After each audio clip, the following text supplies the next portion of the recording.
వి gold trusted gold buyers. మీరు తాకట్టు పెట్టిన బంగారాన్ని విడిపించి ఈ రోజు ఉన్న మార్కెట్ ధరకు కొనబడును.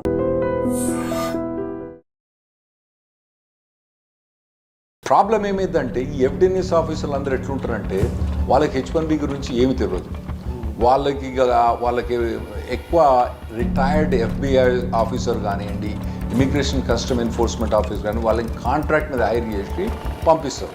పంపించినప్పుడు వాడు వచ్చేమంటాడు, వీడు వచ్చి వాన్ ఎంప్లాయ్మెంట్ ఏంది, అక్కడ పని చేస్తుండా చేస్తలేడా, అది స్పెషాలిటీ ఆక్యుపేషనా కాదా, దానికన్నా ఎక్కువ నువ్వు ఎప్పటి నుంచి వచ్చినావు, నువ్వు 10 ఏళ్ళ నుంచి ఉంటానవా, మొత్తం ఇన్కమ్ ట్యాక్స్లు ఇయ్యి, నాకు మొత్తం నీ బ్యాంక్ స్టేట్మెంట్స్ ఇయ్యి, నీ W2 ఫామ్స్ ఇయ్యి, వచ్చిన కాంచి ఇప్పటిదాకా ఎంప్లాయీస్ మొత్తం లిస్ట్ చెప్పు, ఎంక్లైంట్స్ లిస్ట్ చెప్పు అని మొత్తం మొదలుపెట్టారు. హాయ్ హలో నమస్తే, welcome back to iDream media. ఈరోజు మనతో ఉన్నారు ఏ పర్సన్ అయితే 30 ఇయర్స్గా లా ప్రాక్టీస్ చేస్తూ ముఖ్యంగా ఇమిగ్రేషన్ లాయర్గా స్పెషాలిటీ పొందిన రాహుల్ రెడ్డి గారు. సో ఆయనతో మనం H1Bకి సంబంధించిన లేటెస్ట్ అప్డేట్స్ అన్ని కూడా తెలుసుకుందాం. So welcome to this episode. Hi sir. బాగున్నాండి. ఫస్ట్ ఆఫ్ ఆల్ ఇక్కడికి మీరు రావడం అనేది we're very happy. Thanks for inviting. So first thing, H1Bకి సంబంధించిన ఇన్ఫర్మేషన్ మీ దగ్గర నుంచి తీసుకోవాలనుకుంటున్నాను. అందులోనూ న్యూ ఇయర్ ఈస్ కమింగ్ 2025, దానికి సంబంధించిన latest updates, new rules, regulations, policies ఏ విధంగా ఉండబోతున్నాయి? ఇప్పుడు ఫస్ట్ బైడెన్ అడ్మినిస్ట్రేషన్ జనవరి 20th ఖతమవుతుంది. కొత్త అడ్మినిస్ట్రేషన్, ట్రంప్ అడ్మినిస్ట్రేషన్ జనవరి 20th వస్తుంది. అయితే నిన్న వాళ్ళు ఏం చేసినంటే పబ్లిష్ చేసిన రెగ్యులేషన్స్, వాళ్ళు పబ్లిష్ చేసిన రేపు పబ్లిష్ చేస్తా అని ఫెడరల్ రిజిస్టర్లో రేపు పబ్లిష్ చేస్తా అని రెగ్యులేషన్స్, ఫైనల్ రెగ్యులేషన్స్ పబ్లిష్ చేసినారు. సో ఇవి పబ్లిష్ చేస్తారు. రేపు పబ్లిష్ చేస్తే దట్ మీన్స్ ఇక్కడ నుంచి 30 days తర్వాత ఇవి ఎనాక్ట్ అవుతాయి. ఆ రెగ్యులేషన్స్ ప్రకారం ఏంటంటే ఇప్పటి నుంచి 30 days తర్వాత ఎనాక్ట్ అవుతాయి. అంటే జనవరి 17th కానీ జనవరి 18th కానీ జనవరి 17th ఇవి యాక్టివేట్ అవుతాయి, కొత్త రెగ్యులేషన్స్ అని వచ్చేస్తాయండి. సో ఆ తర్వాత ట్రంప్ గవర్నమెంట్ రాబోతుంది. అవునండి. సో ఎటువంటి చేంజెస్ ట్రంప్ గవర్నమెంట్ చేయలేదంటారా? చేయొచ్చు. రెగ్యులేషన్స్ అనేవి ఒక ప్రాసెస్ ఉంటుందండి. ఇప్పుడు నార్మల్గా లెజిస్లేషన్ అంటే లా అన్నది కాంగ్రెస్, అంటే మీరు ఇక్కడ పార్లమెంట్ అంటారు, మేము కాంగ్రెస్ అంటాం. కాంగ్రెస్ పాస్ చేస్తుంది అన్నట్టు. అయితే కాంగ్రెస్లో అంత ఈజీగా ఏవి పాస్ కావట్లేవు. ఎందుకంటే కాంగ్రెస్ అక్కడ మాకేందంటే మెజారిటీ కావాలన్నట్టు. మెజారిటీలో 2 houses ఉంటాయి. ఇక్కడ మనకు ఉన్నట్టు లోక్సభ, రాజ్యసభ ఉన్నట్టు మాకు అక్కడ హౌస్ ఆఫ్ రిప్రజెంటేటివ్స్, తర్వాత రాజ్యసభ మీకున్నట్టు సెనెట్ ఉంటుందండి.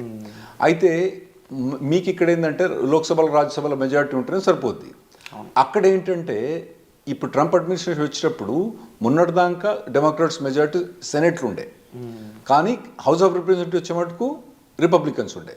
అయితే జనవరి 20th నుంచి 2 కూడా మెజారిటీ రిపబ్లికన్సే ఉన్నారు. ఏది ట్రంప్ పార్టీ వాళ్ళే. కాకపోతే ఏంటంటే సెనెట్లో పాస్ కావడానికి ఏదైనా bill other than finance bill కావాలంటే దానికి 60 votes కావాలి. 60 votes కావాలంట. దాన్ని ఫిల్ బస్టర్ అంటాం మేము. అయితే వాళ్ళకి ఇప్పుడు రిపబ్లికన్స్ ఫిల్ బస్టర్ ఓట్స్ లేవు అన్నట్టు. అయితే వాళ్ళు రిజిస్ట్రేషన్ పాస్ చేయలేదు, అంటే ఏదైనా రెగ్యులేషన్ ద్వారా పోవాలి. అయితే బైడెన్ అడ్మినిస్ట్రేషన్ ఏం చేసిందంటే ఈ ప్రపోజ్ రెగ్యులేషన్స్ అన్నది అక్టోబర్ 2023లో ప్రపోజ్ చేసి దాన్ని అట్లే పెట్టుకున్నారు. అంటే నార్మల్గా వాళ్ళు ఏం చేస్తారు, ప్రపోజ్ రెగ్యులేషన్ పెట్టి పబ్లిక్ కమెంట్స్ అడుగుతారు అన్నట్టు. పబ్లిక్ కమెంట్స్ చేసిన తర్వాత వాళ్ళు వితిన్ 2-3 monthsలో పబ్లిష్ చేయొచ్చు ఫైనల్ రెగ్యులేషన్స్, కానీ చేయలేదు.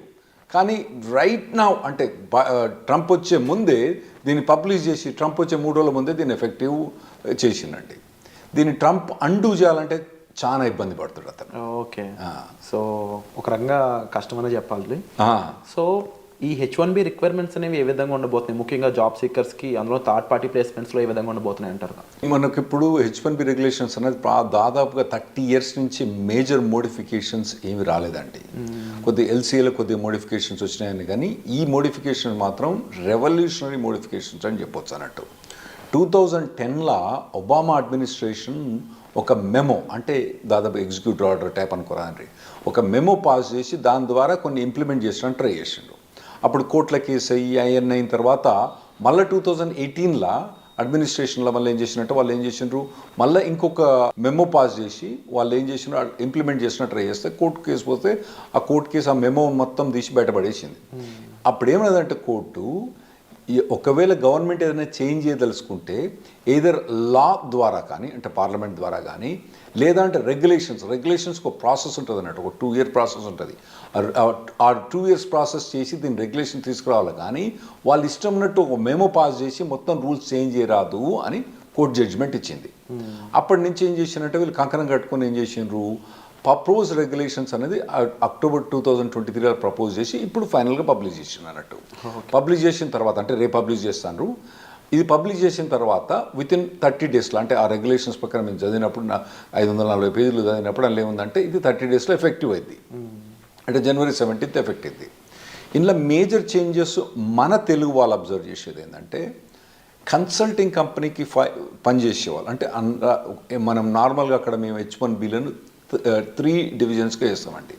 ఒకటేమో ఎండ్ క్లయింట్ అంటాం అన్నట్టు, అంటే ఫుల్ టైం జాబ్ అని కూడా అంటారు. అన్ని ఫుల్ టైం జాబ్ అయినా కూడా ఎండ్ క్లయింట్ దాన్ని ఫుల్ టైం జాబ్. మీకు సింపుల్ ఎగ్జాంపుల్ చెప్పాలంటే ఇప్పుడు కోకోకోలా కంపెనీ ఉంది. కోకోకోలా కంపెనీ డైరెక్ట్ ఎంప్లాయీగా జాబ్ చేసేటప్పుడు దాన్ని మేము ఎండ్ క్లయింట్ అంటాము లేదా ఫుల్ టైం జాబ్ అంటాం. ఓకే, తర్వాత కోకోకోలాలో ఇంప్లిమెంటేషన్ పార్ట్నర్స్ ఉంటారు. ఇంప్లిమెంటేషన్ పార్ట్నర్స్ అంటే టిపికల్గా కాగ్నిజెంట్ కానివ్వండి, ఇన్ఫోసిస్ కానివ్వండి, డెలాయిట్ కానివ్వండి, ఇటువంటి కంపెనీస్ అన్నీ కూడా ఇంప్లిమెంటేషన్ పార్ట్నర్స్ అని అంటారు అన్నట్టు. అవి కూడా కన్సల్టింగ్ కంపెనీసే.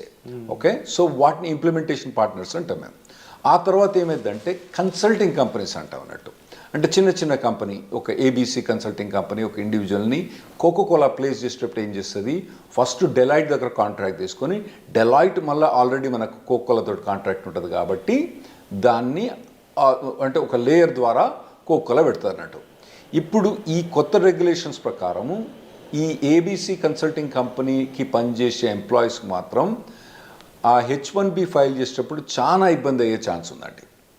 అది మెయిన్ ప్రొవిజన్ ఇందులో వచ్చింది.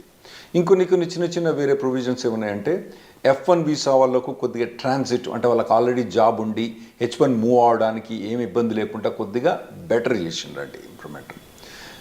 ఇంకోటి ఏంటంటే FDNS ఫ్రాడ్ డిటెక్షన్ అని ఒకటి ప్రొవిజన్ పెట్టిందండి. ట్రంప్ అడ్మినిస్ట్రేషన్ ఏం చేసిందంటే అప్పుడు ట్రంప్ అడ్మినిస్ట్రేషన్ ఉన్నప్పుడు ఒక ఇమిగ్రేషన్ ఆఫీసర్ వచ్చి ఒక ఎంప్లాయీ దగ్గర కానీ ఎంప్లాయర్ దగ్గర కానీ ఎండ్ క్లయింట్ దగ్గర కానీ అంటే కోకోకోలా దగ్గర కానివ్వండి, ABC కన్సల్టింగ్ అని మనం ఒక ఎగ్జాంపుల్ చెప్తున్నాం కదా. తర్వాత మన పనిచేసే H1B అబ్బాయి దగ్గరకు కూడా పోయి వాళ్ళు క్వశ్చన్స్ అడిగేది అన్నట్టు. ఆ క్వశ్చన్స్ అడిగేటప్పుడు వాళ్ళు ఏం చేసినారంటే అది వాలంటరీ అని పెట్టింది అన్నట్టు. ఎందుకంటే దాన్ని మ్యాండేటరీ చేసింది అనుకోండి కోర్టు పీసి పక్కన పడేస్తుంది. ఎందుకంటే మీరు రెగ్యులేషన్ ద్వారా పోలేదు కాబట్టి అది మ్యాండేటరీ చేయకూడదు, దాన్ని వాలంటరీ అని పెట్టినారు. కాకపోతే ఏమైందంటే వాడు గన్ పట్టుకొని వచ్చిన రాగానే మనలో అందరూ భయపడేది అన్నట్టు. సో దాన్ని మెల్లమెల్లగా అందరూ ఎడ్యుకేట్ అయిపోయారు. అరే నాయన వాడు అడిగినా మనం అవసరం లేదు ఆన్సర్ చెప్పడానికని ఫ్రాడ్ డిటెక్షన్ యూనిట్ అని పెట్టినట్టు. అది మెల్లగా వాటర్ డౌన్ అయిపోయింది. ఎందుకంటే ఎంప్లాయర్స్ కానీ ఎండ్ క్లయింట్స్ కానీ ఎంప్లాయీస్ కానీ అందరు ఎడ్యుకేట్ అయిపోయారు. అరే ఎందుకురా నాయన వాడు వెబ్సైట్లో క్లియర్గా చెప్పేసిండు కదా వాలంటరీ అని, మీరు ఎందుకు చేస్తానంటే అది వాటర్ డౌన్ అయిపోయింది. ఇప్పుడు వాడిని రెగ్యులేషన్ ద్వారా తీసుకొచ్చిండ్రు. రెగ్యులేషన్ ద్వారా తీసుకొచ్చినప్పుడు ఏమైందంటే ఇప్పుడు మ్యాండేటరీ అయిపోయింది అన్నట్టు. ఎంప్లాయర్స్ అంటే ABC కన్సల్టింగ్ కంపెనీ కనుక ఒకవేళ కోఆపరేట్ చేయకపోతే వాళ్ళ కంపెనీ H1B డినై చేస్తారు. ఎంప్లాయీ మనోడు ఉన్నాడు, శ్రీనివాసరావు గారు ఉన్నారు. శ్రీనివాసరావు గారి దగ్గర పోయినప్పుడు అడిగినప్పుడు శ్రీనివాసరావు కనుక మొత్తం జవాబు చెప్పకపోతే ఆ H1B డినై చేస్తారు. ఓకే, అట్లా ప్రొవిజన్ పెట్టింది అన్నట్టు. ఇదివరకు ఏంటంటే మనకి FDNS అనేది ప్రతి 20 కేసులకు ఒక కేసుకు FDNS అయ్యేది. ఇప్పుడు వాళ్ళు దాన్ని FDNSను ఎలాబరేట్ చేసి వాళ్ళు ఇంకేమంటారంటే consulting companies, specially ABC consulting company, నేను డెలాయిట్ అంటలేను, ఇప్పుడు కోకోకోలా డెలాయిట్లో ABC ఉంది కదా. ఓకే, దాంట్లో ABC కన్సల్టింగ్ కంపెనీ కనుక ఫైల్ చేస్తే FDNS అన్నది మ్యాండేటరీ అంటే కంపల్సరీ అని వాళ్ళు ఇప్పుడు ప్రొవిజన్ పెడతాను నేను. సో ఇవన్నీ ఎట్లా ఇంప్లిమెంట్ అవుతుంది అన్నది మేము చూడాలి వాళ్ళు ఇంప్లిమెంట్ చేసినప్పుడు. ప్రాబ్లం ఏమైందంటే ఈ FDNS ఆఫీసర్లు అందరూ ఎట్లుంటారంటే వాళ్ళకి H1B గురించి ఏమి తెలియదు. వాళ్ళకి ఎక్కువ రిటైర్డ్ FBI ఆఫీసర్ కానివ్వండి, ఇమిగ్రేషన్ కస్టమ్ ఎన్ఫోర్స్మెంట్ ఆఫీసర్ కానీ వాళ్ళని కాంట్రాక్ట్ మీద హైర్ చేసి పంపిస్తారు. పంపించినప్పుడు వాడు వచ్చేమంటాడు, వీడు వచ్చి వాన్ ఎంప్లాయ్మెంట్ ఏంది, అక్కడ పని చేస్తుండా చేస్తలేడా, అది స్పెషాలిటీ ఆక్యుపేషనా కాదా, దానికన్నా ఎక్కువ నువ్వు ఎప్పటి నుంచి వచ్చినావు, నువ్వు 10 ఏళ్ళ నుంచి ఉంటానవా, మొత్తం ఇన్కమ్ ట్యాక్స్లు ఇయ్యి, నాకు మొత్తం నీ బ్యాంక్ స్టేట్మెంట్స్ ఇయ్యి, నీ W2 ఫామ్స్ ఇయ్యి, వచ్చిన కాంచి ఇప్పటిదాకా ఎంప్లాయీస్ మొత్తం లిస్ట్ చెప్పు, ఎండ్ క్లయింట్స్ లిస్ట్ చెప్పు అని మొత్తం మొదలు పెడతాను అన్నట్టు. అయితే నార్మల్గా FDNS ప్రొవిజన్ ప్రకారం ఓన్లీ ఆ పర్టికులర్ ఎంప్లాయీ ఆ పర్టికులర్ ఎండ్ క్లయింట్ దగ్గర పనిచేసేటప్పుడు ఒకవేళ అక్కడ స్పెసిఫిక్ డిగ్రీ అవసరం ఉందా అవసరం లేదా అని అడగటానికి వాళ్ళకి రైట్ ఉండే. కానీ ఇందులో చాలా వాడు ఎలాబరేట్ చేసి వాళ్ళు FDNS ఆఫీసర్స్ వచ్చి అడిగేది. ఇంకోటి ఎంప్లాయర్ దగ్గర పోయినప్పుడు కూడా ఆ ఒక్క పర్టికులర్ ఎంప్లాయర్ కాకుండా 100 మంది ఎంప్లాయీస్ ఉన్నారు అనుకోండి, అందరు ఎంప్లాయీస్ లిస్ట్ ఇయ్యి, ఎక్కడెక్కడ పని చేస్తా అని చెప్పని వాళ్ళు కొద్దిగా హరాస్ చేసేది అన్నట్టు. మెల్లగా ఎంప్లాయీస్ అందరూ ఎడ్యుకేట్ అయ్యారు. కానీ ఇప్పుడు ఈ ప్రొవిజన్ ప్రకారం రెగ్యులేషన్స్ పాస్ చేసిన దాంట్లో FDNS పోయి అక్కడ ఎంక్వైరీ చేయాలనే ఉంది, కానీ వాళ్ళకి క్లియర్ డైరెక్షన్స్ అన్నది ఇందులో ఎక్కువ ఇవ్వలేదు. వాళ్ళు అప్పుడు ఏం చేస్తారంటే వాళ్ళు ఎక్కువ క్వశ్చన్స్ అడిగి అన్నెసెసరీగా బర్డెన్ చేస్తారు అన్నట్టు. ఇంకోటి ఇందులో ఏంటంటే నార్మల్గా నేనేం చెప్పినప్పుడు ABC consulting company, Deloitte, Coca Cola ఉన్ను శ్రీనివాసరావు, అంటే ఈ నలుగురిట్లో కూడా వాడు FDNS ఆఫీసర్ ఇంటర్వ్యూ చేయొచ్చు. సరే ABC కన్సల్టింగ్ కంపెనీ అంటే సరే కంపెనీ ఎంప్లాయీస్ అందరూ వాళ్ళు కోఆపరేట్ చేస్తారు. శ్రీనివాసరావు గారు ఉన్నారు కదా, మరి శ్రీనివాసరావు గారు ఎంప్లాయీ కాబట్టి కోఆపరేట్ చేస్తారు. డెలాయిట్ అంటే చెప్పలేము వాళ్ళు కోఆపరేట్ చేస్తారో చెప్పలేము. కోకోకోలా అయితే అసలే కోఆపరేట్ చేయదు. అటువంటప్పుడు ఏమైంది అన్నది డౌట్గా ఉందన్నట్టు. సో ఇవన్నీ ఇంప్లిమెంటేషన్కి వచ్చినప్పుడు తెలుస్తూ ఉంటుంది, ఇబ్బందులు అవుతుందంటే తెలుస్తూ ఉంటుంది. అయితే ఇదివరకు FDNS అయినప్పటికీ ఇప్పటికీ చాలా డిఫరెన్స్ ఏముందంటే వాళ్ళకి ఇప్పుడు రెగ్యులేషన్ ద్వారా వచ్చినాయి కాబట్టి ఎక్కువ పవర్స్ ఉన్నాయి ఇప్పుడు వాళ్ళకు. దీంతో మనకు చాలా ఇబ్బంది మన ఎంప్లాయీస్ కానీ చాలా ఇబ్బంది అయ్యే ఛాన్స్ ఉందండి. సో ఓవరాల్గా రిక్వైర్మెంట్స్ అనే పరంగా చూసుకున్నా లేకపోతే వచ్చే చేంజెస్ చూసుకున్నా అందులో మళ్ళీ మీరు కాంట్రాక్ట్ ఆఫీసర్స్ వస్తున్నారంటున్నారు, వాళ్ళు ఎటువంటి విధంగా అంటే వాళ్ళ విధానం ఏ విధంగా ఉంటుందో ఇంకా చూడాల్సి ఉంది. సో ఇంటిమిడియేటింగ్ ఉంటుందండి, ఇంకెక్కువ భయపెడతారు రెడ్డి గారు. వాళ్ళు ఈమెయిల్ చేసి ఏమంటారంటే నాకు within 4 hours జవాబు చెప్పమంటారు. మేము ఇదివరకు ఏం చెప్పేదంటే మేము రెస్పాన్స్ ఏం చెప్పేది కదా, నేను అసలు జవాబు చెప్పేవాడిని, కానీ మనం 4 గంటలు జవాబు చెప్పాలంటే నేను నా పనులు పెట్టుకొని నేను ఎట్లా జవాబు చెప్పాలి, ఇది వాలంటీర్ కదా వాళ్ళకి రెస్పాండ్ చేయమని చెప్పేది. సో ఇప్పుడు అట్లా చెప్పడానికి వీల్లేదు. మేము వాళ్ళకి గైడ్ లైన్స్ ఏమున్నాయో తెలియదు. వాడు 4 గంటలు అంటే మరి 4 గంటలు ఎప్పటి నుంచి ఇన్ఫర్మేషన్ అంతా తీసుకొచ్చి ఇవ్వాలి కదా వాడు. True sir. And somehow thank you so much for the information sir. So ఇంకా వచ్చే ఎపిసోడ్లో స్పెషల్ ఆక్యుపేషన్కి సంబంధించి H1Bకి ఏ విధంగా ఉంటాయో కూడా తెలుసుకుందాము. సో వచ్చే ఎపిసోడ్ కోసం stay tune. Thank you so much.